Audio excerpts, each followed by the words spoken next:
salam dan bahagia. Perkenalkan, saya Franciscus Goa ST, guru mata pelajaran informatika pada SMPN 1 Adonara Tengah. SMPN 1 Adonara Tengah memiliki jumlah siswa sebanyak 376 orang dan 33 orang guru dan tenaga kependidikan. Letak sekolah saya berada di daerah pelosok Pulau Adonara, tepatnya di Desa Baya, Kecamatan Adonara Tengah, Kabupaten Flores Timur, Provinsi Nusa Tenggara Timur. Pulau Adonara merupakan salah satu pulau kecil yang berada di gugusan Pulau Flores. Untuk menuju ke sekolah, saya harus menempuh perjalanan kurang lebih 1 jam, menggunakan kendaraan motor laut dan sepeda motor. Akses jalan ke sekolah tergolong cukup menantang, karena masih ada beberapa titik jalan yang masih rusak. Kendati demikian, saya selalu menikmati perjalanan saya karena disuguhi pemandangan alam yang sangat cantik. Beberapa tahun terakhir ini, saya memutuskan untuk mencari penginapan ataupun kos-kosan yang ada di sekitar sekolah. Tetapi letak sekolah saya cukup jauh dari perkampungan dan pemukiman warga, dan akhirnya saya memilih tinggal di ruang gudang sekolah yang kebetulan tidak digunakan oleh sekolah. Kondisi topografi daerah ini cukup menantang. Letak sekolah yang berada pada lembah tidak menyurutkan semangat peserta didik untuk bersekolah. Ada yang harus rela berjalan kaki 6 km dari rumah menuju ke sekolah. Ada yang harus melintasi jalanan terjal. Ada juga yang menggunakan jasa layanan pick up. Semua tantangan ini dilewati demi masa depan yang lebih baik. Sebagai seorang guru yang bertugas di daerah pelosok, saya seringkali merasa tertantang untuk menghadirkan pembelajaran yang relevan dan bermakna bagi siswa-siswi saya. Dengan adanya kurikulum merdeka ini, membuat saya lebih merdeka mendidik siswa-siswi saya yang lebih sesuai situasi kebutuhan akan pengetahuan yang berdampak dan bermakna, serta mampu memberdayakan mereka untuk siap menjalani kehidupan nyata dalam masyarakat.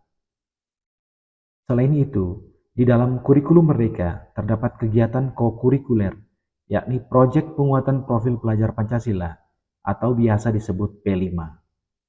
Dengan adanya kegiatan P5, peserta didik dapat lebih mampu mewujudkan karakter yang lebih baik sesuai dengan profil pelajar Pancasila, dan juga dengan kegiatan P5 mampu memberikan kesempatan kepada peserta didik untuk mempelajari hal-hal penting yang kontekstual dan bermakna. Desa kami dikelilingi perkebunan kelapa yang luas, namun potensi ekonomi desa ini dari buah kelapa belum banyak dimanfaatkan dengan maksimal. Melihat potensi ini, pada semester lalu, saya pun terinspirasi untuk memilih tema kewirausahaan dengan topik pembuatan minyak VCO. Dalam mengimplementasikan proyek ini di sekolah saya, tidaklah mudah. Beberapa tantangan yang saya hadapi antara lain, yang pertama, keterbatasan fasilitas. Satuan pendidikan kami tidak memiliki peralatan pengolahan dan ruang khusus, sehingga proses pembuatan minyak kelapa murni masih dilakukan menggunakan peralatan yang seadanya. Yang kedua, kurangnya pengetahuan dan keterampilan dari tim fasilitator maupun keterampilan dasar dari peserta didik. Yang ketiga, antusiasme siswa. Tidak semua siswa antusias dalam mengikuti proyek ini. Yang keempat, pandangan miring masyarakat. Pada awalnya beberapa warga meragukan kualitas hasil VCO dan juga manfaat dari pembuatan VCO. Mereka sudah terbiasa menjual kelapa dalam bentuk buah segar dan juga yang sudah dikeringkan menjadi kopra. Sebelum memulai proyek pembuatan VCO ini, tentu saja di dalam satuan pendidikan saya harus menyiapkan ekosistem budaya yang mendukung pelaksanaan proyek penguatan profil pelajar Pancasila, yakni yang pertama, berpikir terbuka. Yang kedua, senang mempelajari hal baru. Yang ketiga, kolaboratif. Selain mempersiapkan ekosistem budaya yang mendukung terlaksananya proyek penguatan profil pelajar Pancasila di satuan pendidikan, saya juga sangat memperhatikan tahapan dalam proses pelaksanaannya.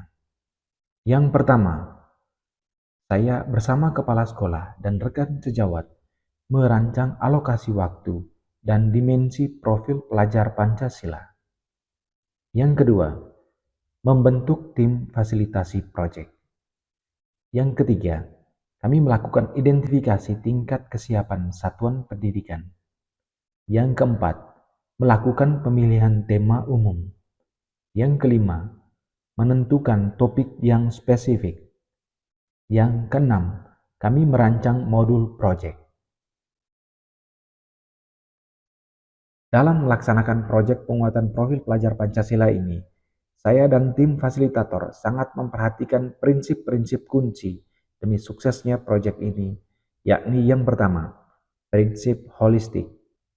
Dalam proses proyek ini, orang tua dilibatkan dalam pemilihan buah kelapa yang berkualitas.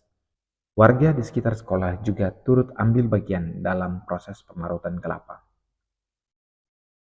Prinsip yang kedua, yakni kontekstual.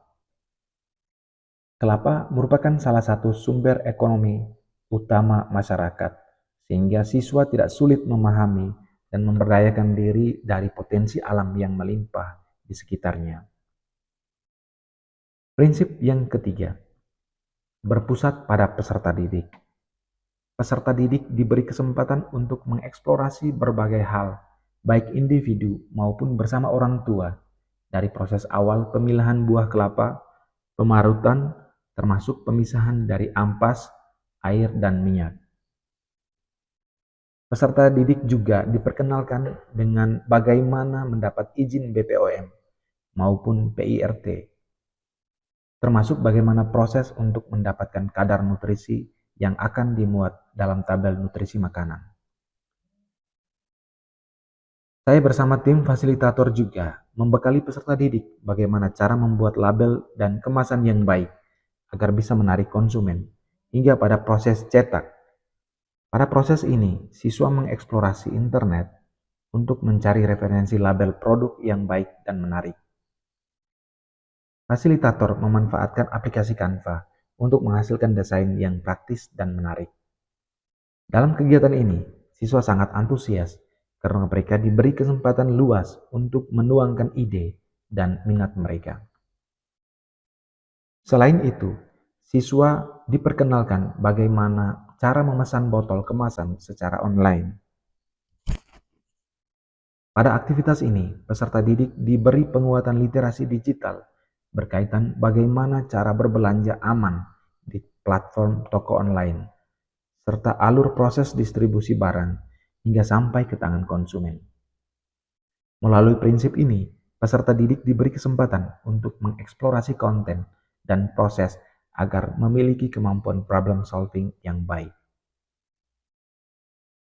Dalam proses kegiatan proyek ini, tim fasilitator melakukan asesmen kepada peserta didik dan juga pendokumentasian portofolio.